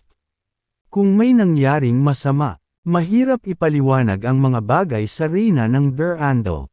Pagtingin kay Yelena, malungkot niyang sinabi, "Yelena, gusto talaga kitang isama, gayunpaman. Ito ay magiging isang mapanlinlang na paglalakbay. May ideya ka ba kung gaano kalakas ang mga martial artist? Hindi kita mapoprotektahan sa panganib sa lahat ng oras doon. Wala akong pakialam. Gusto ko lang pumunta at manood ng palabas. Kung hindi mo ako isasama, sisiguraduhin kong pagsisihan mo ito." Matigas na sabi ni Yelena. Sa nakalipas na ilang araw, sinubukan niyang malaman ang tungkol sa International Martial Arts Conference sa lahat ng uri ng channel. Maraming makapangyarihang martial artist ang naruroon, maging ang mga kabalyero ng pamilya Luis. Paano niya na-miss ang ganitong pambihirang pangyayari? "Hindi pwede, hindi kita isasama." Tinanggihan siya ni James. "James." Naluluhang nakatingin kay James. Pinigilan ni Yelena ang pagnanasang lapitan siya. Instead, she said pleadingly, "Pakisama mo ako. Gusto ko lang makita ang mundo. Curious akong makita kung gaano katikat ang top 10 martial artists ng Elysian Rankang." Ang kumperensya ay hindi palaruan ng mga bata. Hindi siya isasama ni James dahil lang sa pagmamakaawa niya. Tumingin siya kay Henry at inutusan, "Henry, I want you to watch her closely. Dalhin mo siya sa ligtas na lugar pagkaalis ko. Kapag natapos na ang International Martial Arts Conference, pupunta ako at hahanapin ka." Saka tumalikod si James para umalis. "James!" Sigaw ni Yelena. Lumingon si James at itinuro ang daliri sa kanya. Nagmaterialize ang true energy sa dulo ng kanyang daliri at tumpak na hinampas si Yelena sa anyo ng isang energy beam. Agad namang natulala si Yelena. Anong ginawa mo?" "Nataranta." Sumigaw si Yelena. "Kailangan mo ba talaga? Gusto ko lang pumunta at tingnan." Hindi siya pinansin ni James at tumalikod na lang para umalis. Pagkalabas ng hotel ay naging malungkot ang ekspresyon ni James. Ang International Martial Arts Conference. I wonder kung ilang Grandmasters ni Sol ang naruroon sa Mount Olympus. Walang pakialam si James sa mga martial artist ng Elysian Rangkang. Sa halip, nag-aalala lamang siya sa mga Grandmaster ng Sol. Lalo na sa mga sumangkop sa core ng Spirit Turtle sa Mount Thunder Conference. Bilang mga Grandmaster sa ikawalong ranggo, ang lakas nila ay umabot pa sa mas mataas na taas pagkatapos makuha ang core ng Spirit Turtle. Sa pagharap sa kanila, hindi sigurado si James na siya ay mananalo kahit nakasama ang Invincible Body CD. Kabanata 1394. Matapos makuha ang core ng Spirit Turtle, malamang na nagsimula ng umakyat sa Skyward Stairway ang 8th rank Grandmasters. Dahil hindi pa nakipaglaban si James sa mga Grandmaster sa ganoong antas. Hindi niya matiyak ang kanilang lakas. Ang alam lang niya ay nakakatakot ang kanilang pag-iisa. Kahit para kay Callan Maverick. Nararamdaman ni James ang panginginig sa kanyang gulugod sa tuwing naaalala niya ang lakas na ipinakita ni Callan bilang isang Grandmaster na umakyat sa ikalawang hagdan ng Skyward Stairway. Sa Mount Thunder Conference, unang tinambangan si Callan ni Luke John Owen, isang 8th rank Grandmaster. Matapos tambangan, siya ay sinakta ng 8 iba pang makapangyarihang martial artist. Gayunpaman, sa kabila ng matinding pinsala, nagawa pa rin niyang lumaban ng tigil laban kay Luke John. Lumahok pa siya sa labanan laban sa Spirit Turtle at kinuha ang core nito. Pagkatapos lamang ng sunod-sunod na laban, sa wakas ay naubos niya ang sarili. Ang gayong kapangyarihan ay tunay na walang kapantay. Matapos makuha ang core ng Spirit Turtle, tumawid si James sa ikawalong ranggo mula sa maagang yugto ng ikapitong ranggo. Samantala, ang 8th rank Grandmasters ay dapat na magsimula na sa pag-akyat sa Skyward Stairway pagkatapos makuha ang core. Ipinagdasal ni James na hindi siya makatagpo ng sinumang sinaunang martial artist mula kay Sol sa International Martial Arts Conference. Gayunpaman, alam niyang imposible ito. Luke John, para sa isa, ay tiyak na naruroon. Iyon ay dahil ang mananalo sa komperensyang ito ay nakakakuha ng Excalibur. Isang espada na namumuno sa mga kabalyero. Sa sobrang ambisyoso at pagkagutom sa kapangyarihan ni Luke John, hindi niya hahayaang mawala sa kanyang kamay ang pagkakataong ito. Nakasuot ng solemn na ekspresyon. Umalis si James sa hotel. Pagkalabas ng hotel, tumawag siya ng taxi at tinungo ang Mount Olympus. Umupo siya sa passenger seat. Pumikit siya at nagpahinga. Nakarating na kami. Isang boses ang pumutol sa pagmumuni-muni ni James. Andyan na ba tayo? Sinulyapan ng taxi driver si James. At sinabing, nasa harap natin ang Mount Olympus. Hoy, taga-Sol ka ba? Nandito ka ba sa isang pakikipagsapalaran? Kailangan kong sabihin na ang Mount Olympus ay hindi ordinaryong lugar. Matarik ang mga bundok, at mahihirapan kang umakyat. Salamat sa paalala. Bahagyang ngumiti si James at inabot ang balumbon ng cash na inihanda niya sa taxi driver. Pagkababa ng sasakyan, tumayo siya sa isang bakanteng lupain at pinagmasdan ang bundok na nababalutan ng nyebe sa kanyang harapan. Mula sa malayo, tila nababalot ng manipis na ambon ang bundok. Ito ang kilalang kilala sa buong mundo na Mount Olympus. Isang internasyonal na atraksyong panturista kung saan maraming tao ang dadagsa para magbakasyon. Maraming hotel, food street, at shopping mall sa paligid. Kahit na si James ay nasa isang lugar na puno ng mga gusali. Ang lugar ay desolated sa sandaling ito. Ilang fully armed knights lang ang makikitang dumaraan. Anong ginagawa mo dito? Habang sinusuri ni James ang kanyang paligid. May ilang mga kabalyero ang sumakay sa kanya. Walang sino man ang pinapayagang lumapit sa Mount Olympus sa ngayon. Napatingin ang mga knight kay James. Hawak ang Blade of Justice sa kanyang kamay. Malamig na sinabi ni James. Hindi mo ba nakikita na nandito ako para lumahok sa International Martial Arts Conference?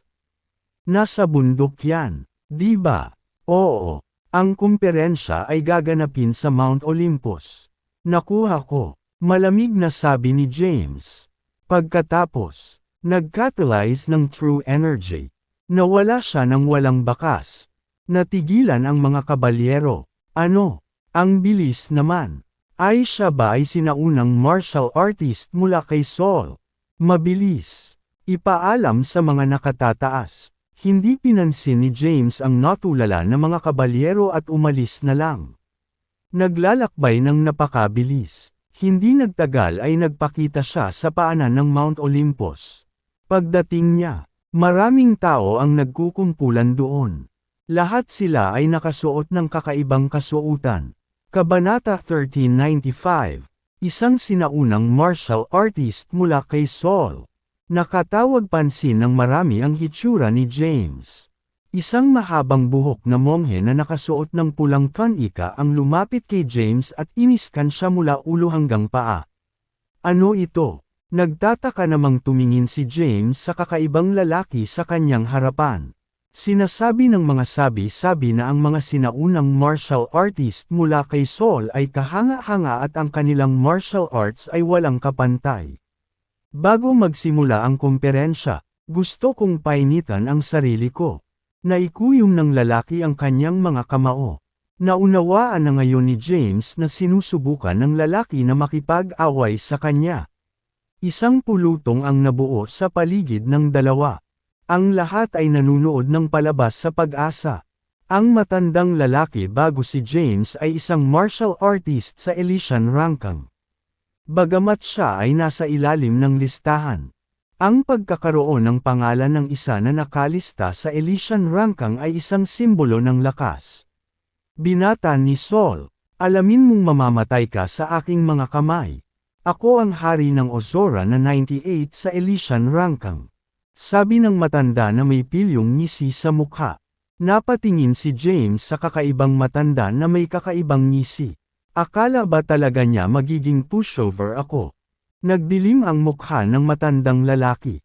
At iniunat niya ang kanyang mga kamay mula sa kanyang manggas. Kasabay nito, tumalon siya ng 3 metro sa ere at hinampas ang ulo ni James. Nanatili si James sa parehong lugar. Nang malapit na niyang iiwas ang suntok, ang matandang lalaki ay dumarating sa sakit at bumagsak sa lupa. Namimilipit sa matinding paghihirap. Ha! Natigilan si James. Tapos, ibinaling niya ang ulo niya. Sa di kalayuan, isang individual na nakasuot ng itim na roba at isang nakakatakot na mukha ang lumapit sa kanila na may hawak na espada.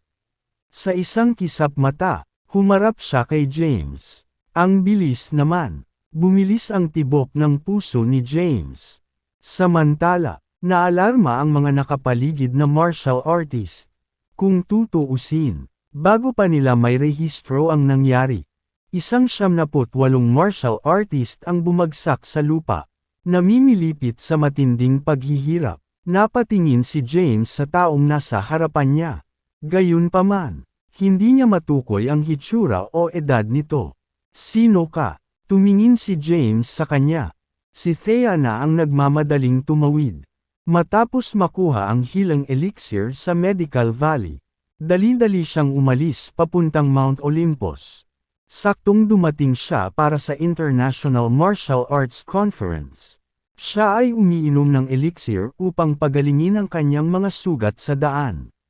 Kahit na ang kanyang panloob na pinsala ay hindi pa ganap na gumaling. Hindi dapat magkaroon ng anumang problema. Hanggat hindi niya pinapahirapan ang sarili, magiging maayos ang kanyang katawan. Napatitig si Thea kay James. Pagkatapos ng ilang segundo, tumalikod na siya para umalis. All this while, nanatili siyang tahimik.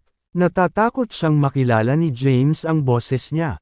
Sila ay mag-asawa, kung tutuusin.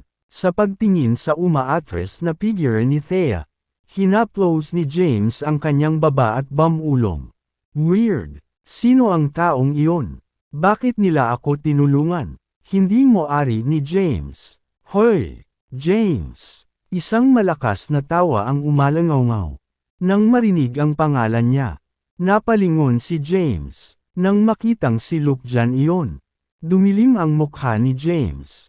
Noon nang siya ay walang malay at malubhang nasugatan sa Mount Thunder sect. Ipinadala ni Luke Jan ang kanyang mga tauhan upang tugisin siya. Dahil lamang kay Simon Cabral ng Mount Thunder sect na siya ay nakaligtas. Lumapit si Luke Jan sa kanya at nakangiting sinabi, "Hindi ko inaasahan na makikilala mo ang sect leader ng Celestial Sect." Kabanata 1396. Ang sect leader ng Celestial Sect. Saglit na natigilan si James habang tumalikod at tinitigan ang umaatres na figure ni Thea. Nakakunot ang kanyang mga kilay. Bamulong siya. Siya ang sect leader ng Celestial Sect. Hindi niya ito masyadong iniisip. Pagkatapos, lumingon siya at tumingin kay Luke Jan, na tila nasa loob. Hindi na maputi ang kanyang buhok. At mukhang mas bata pa siya. Nakasuot ng solemn na ekspresyon. Tahimik siyang bamulong sa ilalim ng kanyang hininga. Mukhang lubusang napino at naabsorb ni Luke Jan ang kaibuturan ng espiritu pagong. Bago iyon, isa na siyang 8th rank Grandmaster. Sino ang nakakaalam kung aling hagdanan ng Skyward Stairway ang naakyat niya? Matapos ang sandaling paglamig, naalala ni James ang kanyang sarili at tumingin kay Luke Jan. Malamig na sinabi, "Narinig ko na hinabol ako ng iyong mga tauhan pagkatapos na mawalan ng malay ni Yakov Johnston." Ganoon ba? Nangyari ba iyon? Napatingin si Luke Jan sa kanyang mga nasasakupan. Agad naman silang umiling. Nakangiting sabi ni Luke Jan, "James, huwag mong hayaan na ang mga akusasyon ng isang individual ay maghasik ng alitan sa pagitan natin. Bakit ko gagawin ang bagay na iyon sa iyo kung hinahangaan kita? Bagamat tayo ay kasalukuyang nasa magkasalungat na panig. Naniniwala ako na walang permanenteng kaaway, kundi permanenteng interes lamang." Ungol ni James. Walang sabi-sabi, tumalikod na siya para umalis. Pagkaalis niya, dumilim ang mukha ni Luke Jan. At malamig niyang sinabi, "Dahil ayaw mong maging kasangkapan ko, kamatayan lamang ang naghihintay sa iyo." Umalis si James at nagsimulang umakyat sa bundok. Ang hitsura ni Luke Jan ay tulad ng kanyang inaasahan. Dahil sa mga tingin ni Luke Jan, napagtanto niya na isa na siyang nakakatakot na puwersa na dapat asahan.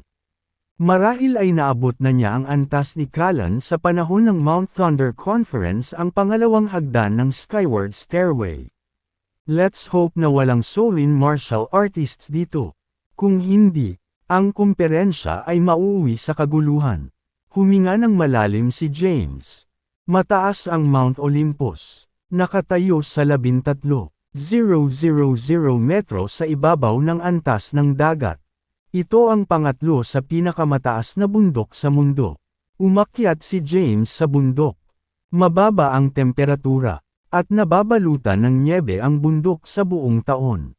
Sa summit, maraming nagtipon. Nakahanap sila ng kani-kanilang pwesto at umupo sa isang lotus position sa sahig. Naghihintay sa pagsisimula ng conference. Nakahanap si James ng bato. Sa isang pagwagayway ng kanyang kamay, ang nyebe sa bato ay natunaw sa isang iglap. Nang makaupo na siya, bumunot siya ng sigarilyo at nakatalyze ang true energy, na naging isang bola ng apoy. Hinihit-hit ang kanyang sigarilyo. Inis kanya ang kanyang paligid. Wala siyang makikilalang tao dito. Tinitigan niya ang individual na nakasuot ng nakakatakot na mukha. Ang taong inaangkin ni Luke Jan na sect leader ng Celestial Sect. Narinig ni James ang tungkol sa Celestial Sect. Ito ay isang sekta na kamakailan lamang ay lumitaw. Sa kabila ng tagumpay na paglitaw nito, umunlad. Sa loob lamang ng 2 buwan, nalampasan na nito ang sinaunang martial world. Sino ang sect leader ng Celestial Sect? Pagtingin kay Thea, hinaplos ni James ang kanyang baba at nag-isip. Gayunpaman, kahit anong pilit niya, hindi niya moari ang pagkakakilanlan ni Thea. Kaya naman, matiyagang naghintay siya. Mas maraming tao ang nagtipon sa summit. Halos lahat sila ay mula sa ibayong dagat. At iilan lamang ang mga Solin na sinaunang martial artist ang makikita. Tanging ang sect leader ng Celestial Sect, Luke John Owen, at ilang martial artist mula sa Gu Sect ang naruroon. Bukod sa kanila, walang mahanap si James na ibang Solin martial artist. Lumipas ang oras, at mas maraming tao ang dumating. Pinalibutan ng libo-libo ang isang bakanting kapirasong lupa sa tuktok. Sa katahimikan ng gabi, tense ang kapaligiran. Pagsapit ng madaling araw, sumikat ang araw. Kabanata 1397. Pagsikat ng araw, may lumapit na grupo ng mga tao. Nangunguna sa kanila ang isang matandang lalaki na nakasuot ng gintong balabal. Hawak niya ang isang nagliliwanag na 2 metrong haba na espada na may mga pattern na mukhang misteryoso na nakaukit dito. Sa likod ng matandang lalaki ay may 8 kabalyero na nakasuot ng gintong damit. Habang papalapit ang matandang lalaki, marami ang tumayo at nakatingin sa kanya. Siya si Crawler Keys, ang pinuno ng Knights at ang may hawak ng Excalibur. Ang pananampalataya ng lahat ng mga kabalyero. Pumapangalawa rin siya sa Elysian Rankang. Si Crawler ay lumitaw sa summit. Pagkatapos, sa isang kisap mata, lumitaw siya sa bakanting lupain sa gitna ng tuktok. Iniskan niya ang paligid. Hinanap niya ang lalaking tumalo sa kanya 100 taon na ang nakakaraan. Gayunpaman, si Callan Maverick ay wala kahit saan. Iilan lamang ang mga sinaunang martial artist ng Solin na nakikita. Nadismaya siya, tila hindi niya masettle ang puntos bago ang kanyang nalalapit na kamatayan. Bagamat wala si Callan, kailangang ituloy ang International Martial Arts Conference. Salamat sa pagpunta, mga binibini at mga ginoo. Kahit matanda na siya, malakas at malinaw ang boses niya. Inorganisa ang komperensyang ito upang labanan ang mga sinaunang martial artist ng Sol. Lalo na si Callan Maverick ng Gu Sect, na tumalo sa 100 taon na ang nakalilipas. Sayang naman at wala siya ngayon dito. Baka nahimete na siya. Nang marinig ito, napangiti si James. Kung nandito si Callan, siya ang magiging sentro ng palabas. Samantala, nang marinig ito, ngumiti si Luke John ng mapang-uyam. Ako ay isang tao sa aking salita. Ibibigay ko ang Excalibur sa sinumang mananalo. Gayunpaman, mayroong isang kinakailangan para dito. Kakailanganin mong bunutin ang Excalibur. Ang magtatagumpay ay ang mapipili. Ang bagong kapitan ng mga knight. Lumakas ang boses ni Crawler. Si James ay hindi interesado sa Excalibur. Kung hindi dahil sa sinabi ni Callan sa kanya na ang wielder ng Excalibur ay magkakaroon ng control sa Knights of the West. Hindi na siya mag-abala pang tingnan ito.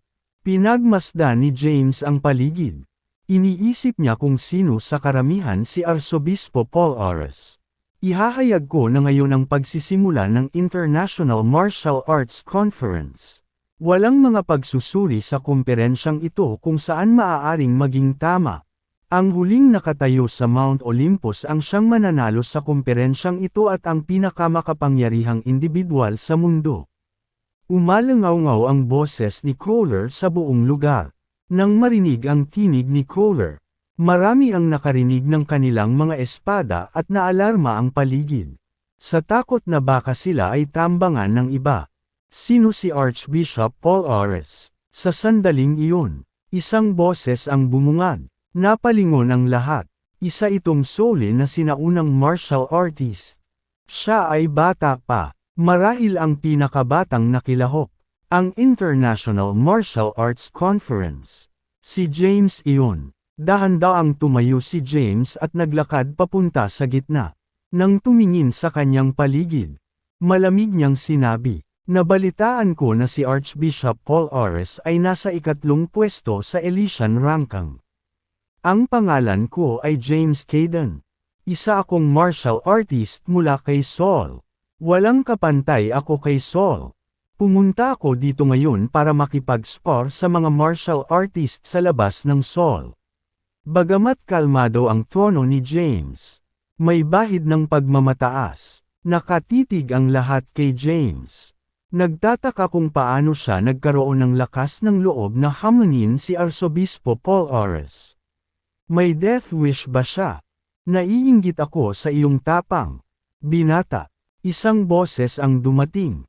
At napalingon si James. Kabanata 1398. Ito ang tuktok ng Mount Olympus. Isang lugar na higit sa 10,000 metro sa ibabaw ng dagat. May isang walang laman at patag na lupain sa tuktok, na napapaligiran ng mga makapangyarihang martial artist mula sa buong mundo. Ang ilan ay dumating para sa Excalibur, habang ang iba ay dumating para sa Elysian ranking. Ang ilan, gayunpaman, ay pumunta dito para manood ng palabas, sa isang bato na hindi bababa sa 20 metro ang taas. Isang matandang lalaki ang nakaupo. Nakasuot ng puting damit at may hawak na tungkod sa kanyang kamay. Mukha siyang wizard. Sa sandaling iyon, ang lahat ay nakatutok sa matandang lalaking ito. Bagaman maputi ang buhok ng matanda, mukha siyang masigla at kabataan. Ikaw ba si Archbishop Paul Ores? Hindi mo ba nakikita ang mga salita sa aking robe? Yun ang lalaking pumangatlo sa Elysian ranking. Sinasabi ng mga alingawngaw na siya ay nasa isang closed-door meditation sa Paul Ores sect at hindi gumala sa labas sa loob ng isang siglo. Kahit na siya ay mukhang mas matanda kaysa sa kanyang ginawa 100 taon na ang nakaraan. Siya ay tila mas bata pa rin ngayon. Mukhang lumaki ang kanyang lakas sa nakalipas na siglo. Marami ang nag-uusap ng pabulong. Nakita ni James ang matandang lalaki. Nadahan daw ang tumayo. Pagkatapos, sa isang kisap mata, lumitaw siya sa gitna ng lugar. Nakatayo ilang metro lang ang layo kay James. Ang kanyang tungkod ay puti at 2 metro ang haba. Malabo na naglalabas ng banayad na ningning. Ang kanyang mga tauhan ay nakipag-ugnayan sa lupa. Boom! Sa sandaling iyon, yumanig ang lupa, at nanginginig ang lupa. Natigilan lahat ng mga martial artist. Ilang mas mahihina pa ang nasure-sure at bumagsak sa lupa.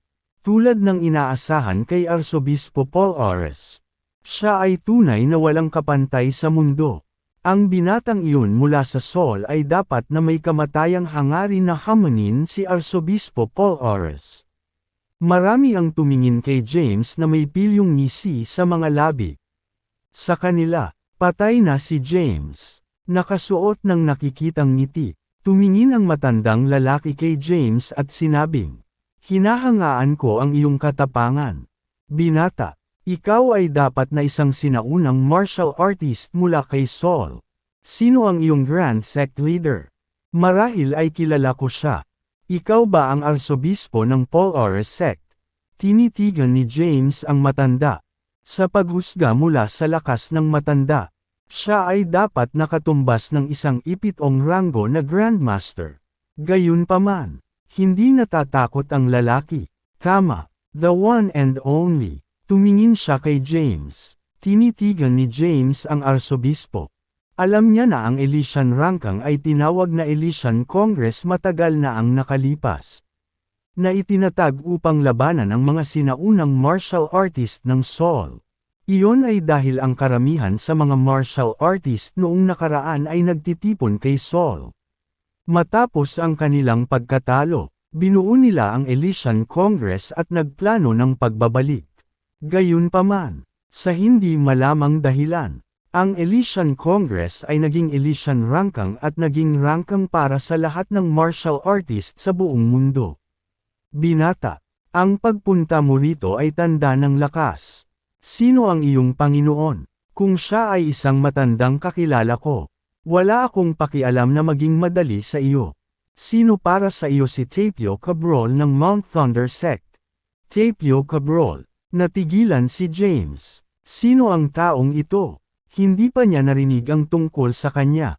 Sa lahat ng martial artist ng Mount Thunder Sect, hindi pa niya narinig ang Tapio Cabrol. Mukhang hindi ka taga Mount Thunder Sect. Ang gulat na ekspresyon ni James ay nagpabatid kay Arsobispo Paul Ores na hindi siya mula sa Mount Thunder Sect. Hindi makakalimutan ni Arsobispo Paul Ores ang pangalan ni Tapio Cabrol. 100 taon na ang nakalilipas. Natalo siya ni Tapio, ang dakilang Grandmaster ng Sol noon. Anong kalokohan ang sinasabi mo? Sa pagtingin kay Arsobispo Paul Ores, sinabi ni James, bago kita hamonin, mayroon akong tanong para sa iyo. Si Arsobispo Paul Ores ay gumawa ng isang malugod na kilos at sinabi, huwag magtanong. Kung mapaliwanagan kita sa anumang paraan o anumang paraan, hindi ko tatalikuran ang aking responsibilidad. Nanginginig ang mga kalamnan sa mukha ni James. Nababaliw na ang matandang ito. Inalis mo ba ang isang mag-inang duo sa street? Anne's Castle kanina. Tanong ni James. Saglit na natigilan si Arsobispo Paul Ores habang sinasabing, anong kalokohan ito? Ano ang ibig mong sabihin sa mag-inang duo? Hindi ko maintindihan ang sinasabi mo. Kabanata 1399. Hindi ba? Nakakunot ang kanyang mga kilay. Kinuha ni James ang larawan ni Delilah at inihagis ito kay Arsobispo Paul Ores. Na nagsasabing, tingnan mong mabuti ito. Nahuli ni Arsobispo Paul Ores ang larawan at sinuri ang hitsura ni Delilah. Umiling-iling ang kanyang ulo. Hindi ko pa siya nakita. Imposible. Pagtatalo ni James. Sinabi sa akin ng Arsobispo ng Street, Anne's Castle na ikaw ang kumuha sa kanila. Partikular niyang binanggit na si Archbishop Paul Ores, na ikatlo sa Elysian Rangkang, ang nag-alis sa kanila. Ako si Archbishop Paul Ores. Okay. Pangatlo rin ako sa Elysian Rangkang. Gayunpaman. Wala akong ideya kung ano ang sinasabi mo. Wala kang alam. Nagdilim ang mukha ni James. At kinuyam niya ang Blade of Justice. Malamig na sinabi, baka may maaalala ka kapag nabugbog ka na. Ha ha ha. Si Arsobispo Paul Ores ay humagalpak ng tawa. Napakabastos mo, binata. Walang nang ahas na magsalita sa akin ng ganoon sa loob ng 100 taon. Bugbugin ako hanggang sa mabaliw. Gaano kabastos? Kung kaya mo akong talunin, tutulungan kitang mahanap ang taong hinahanap mo. Isang pulutong ang nabuo sa kanilang paligid. Napatingin ang lahat kay James na nagtataka. Mukhang may hinahanap ang Solin ancient martial artist na iyon. Mukhang, ang taong hinahanap niya ay parang kinuha ni Archbishop Paul Ores. Hindi naman, nabalitaan ko na ang arsobispo ay nasa saradong pagmumuni-muni sa nakalipas na ilang taon. Hindi ko akalain na nakalabas na siya. Marami ang nag-uusap ng pabulong. Matamang pinagmamasdan ni Crowler ang dalawa. Sa pagkakataong iyon ay napako ang kanyang tingin kay James. Narinig niya si James. Kung tutuusin, ito ay dahil sa pagdating ni James sa Durandal kaya nag-organisa siya ng International Martial Arts Conference upang ayusin ang iskor mula sa 1 siglo na ang nakakaraan. Hindi siya naniniwala na si James ay nagkaroon ng pagkakataon laban kay Arsobispo Paul Ores. Si James ay hindi hihigit sa 30 taong gulang. Nagsimula man siyang magtanim sa sinapupunan ng kanyang ina. 3 dekada pa lang ang kanyang nilinang. Paano siya magkakaroon ng pagkakataon laban sa arsobispo, na isa ng kilalang martial artist 1 siglo na ang nakalipas? Sa paglipas ng 1 siglo, si Arsobispo Paul Ores ay nasa closed-door meditation at nagsasaliksik ng martial arts. Isa siya sa pinakamakapangyarihang individual sa mundo. James, pumunta ka sa ibang lugar kung may hinahanap ka. Huwag mo akong guluhin. Pagtingin kay James, pinarusahan siya ni Crowler. James, gayunpaman, brandished ang Blade of Justice. Itinutok ang espada kay Arsobispo Paul Ores. Binigkas niya ang bawat salita. Na-curious ako kung ano ang mayroon ka. Lumapit ka sa akin. May death wish ba siya? Hindi ba niya alam na si Archbishop Paul Ores ay nasa ikatlong pwesto sa Elysian ranking? Saan niya kinukuha ang kumpiyansa na iyon? Marami ang nanood sa paghihintay. Isang solong tao ang nagsusuot ng mabangis na ekspresyon. Luke John Owen. Alam niya ang lakas ni James. Kahit na siya ay isang ikapitong ranggo lamang na Grandmaster sa Mount Thunder Conference. Nagawa niyang talunin at patayin si Yakov Johnston, isang ikawalong ranggo na martial artist. Ngayong lumipas ang mga buwan, hindi siya sigurado sa lakas ni James. Tawid na ba siya sa ikawalong ranggo? Kung gayon, siya ay isang freak na mas nakakatakot kaysa kay Callan mula sa 100 taon na ang nakakaraan. Bulong ni Luke John. Sa sandaling iyon, may pagnanais siyang patayin si James. Hindi siya maaaring payagan na iwan niyang buhay ang Mount Olympus. Kung hindi, magkakaroon ng walang katapusang problema. Sa di kalayuan ay tahimik na pinagmamasdan ni Thea na nakamaskara ang sitwasyon. Alam niya na si James ay tumawid sa ikawalong ranggo at nilinang ang Invincible Body CD. Kaya naman, hindi siya kumilos ng walang ingat. Sa halip, itinuon niya ang lahat ng kanyang pagsisikap sa pagpapagaling sa kanyang mga sugat. Batay sa kanyang kasalukuyang kalagayan, maaari siyang ganap na gumaling sa ibang araw. Pagkatapos, sumulyap kay Luke John. Dumilim ang kanyang mukha. Pinlano niyang gamitin ang pagkakataong ito para lipulin si Luke John minsan at para sa lahat. Kabanata 1400. Pumunta si James dito para may hinahanap. Sinundan niya ang mga landas hanggang sa Mount Olympus at natagpuan si Arsobispo Paul Ores ng Paul Ores Sect. Gayunpaman, walang alam ang arsobispo tungkol kay Delilah. Sa ekspresyon niya, parang hindi siya nagsisinungaling. Gayunpaman, dahil ipinangako ng arsobispo na hahanapin niya si Delilah kung maaari siyang bugbugin ni James. Itinaas ni James ang Blade of Justice. Ito ang unang pagkakataon na nakaharap niya ang isang kalaban matapos tumawid sa ikawalong ranggo. Pagtingin kay Arsobispo Paul Ores na may suot na pilyong ngiti, malamig na sinabi ni James, "Cut the crap and fight already. Magiging mahinahon na ako sa iyo, anak. Kung makalapit ka sa akin, ituturing kong kawalan ko ito." Kumpiyansa si Paul Ores. Para sa kanya, si James ay isa lamang masungit na bata na kailangang turuan ng leksyon. Bilang isang matanda, hindi niya dapat gawin ang lahat para maiwasang mapahamak si James. Tutal lahat nakatingin. Masisira ang kanyang reputasyon kung gagawin niya iyon. Paimpol niyang inihagis ang tungkod sa kanyang kamay sa likod. Nasaktong lumampas sa pagitan ng mga siwang ng isang bato. Pagkatapos, gumawa siya ng isang malugod na kilos at nakangiting sinabi, "Huwag mong sabihing hindi ako naging madali sa iyo, binata. Ngayon, kumilos ka na." Nanginginig ang mga kalamnan sa mukha ni James. Mababa ba ang tingin niya sa kanya? Sa palagay ko dapat din akong magmadali sa iyo. Pagkatapos, inihagis niya sa ere ang Blade of Justice, na walang kamali-mali na damapo sa pagitan ng mga siwang ng isang bato. Nagulat ito sa mga tao. 2/3. Talaga bang nagtataglay ng napakalaking lakas ang binatang iyon o nagkukunwari lang siya?